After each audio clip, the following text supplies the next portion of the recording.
Hello friends, good afternoon. তো আজকে অনিতার জন্য স্পেশাল লাঞ্চ আমি বানিয়েছি। এই যে দেখতে পাচ্ছেন, বাসন্তী পোলাও আর আলুর দম। যেহেতু এখন ওর শ্রাবণ মাস চলছে, তো সানডে করে আমি ওর জন্য কিছু স্পেশাল আইটেম আমি রান্না করে দেবো। আর দেখুন, আজকে যা রান্না করেছি সেটা পুরোপুরি নিরামিষ, এবং সেই হিসেবে অনিতাকে দেখি ও কীরকম সারপ্রাইজটা হয়। চলুন দেখা যাক। নাও অনিতা, আজকে স্পেশাল লাঞ্চ তোমার জন্য বানানো হয়েছে বাসন্তী পোলাও। একদম একদম, খেয়ে দেখো কিরকম। একদম। তো প্রত্যেক সানডে আমি চেষ্টা করব, এই পুরো এক মাস যে তুমি শ্রাবণ মাস পালন করবে, চেষ্টা করবো প্রত্যেক সানডে কিছু স্পেশাল তোমার জন্য লাঞ্চ করে দেওয়া। তো আজকের লাঞ্চ হচ্ছে গিয়ে বাসন্তী পোলাও আর আলুর দম। খেয়ে দেখো কিরকম হয়েছে। কারণ এখন তো আমার 1 মাস নিরামিষ, তো কেউ যদি একদিন রান্না করে খাওয়ায় ভালোই লাগে। তো আমি খেয়ে বলছি কেমন হয়েছে।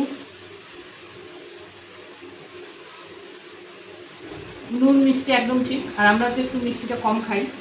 আলুর দমটা খেয়ে বলছি। হ্যাঁ, একদম।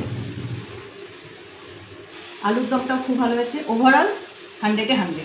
বন্ধুরা, আজকে আমাদের লাঞ্চ হলো বাসমতি পোলাও আর নিরামিষ আলুর দম। পরের ভিডিওতে খুব তাড়াতাড়ি দেখা হচ্ছে। এখনকার মতো টাটা, বাই বাই।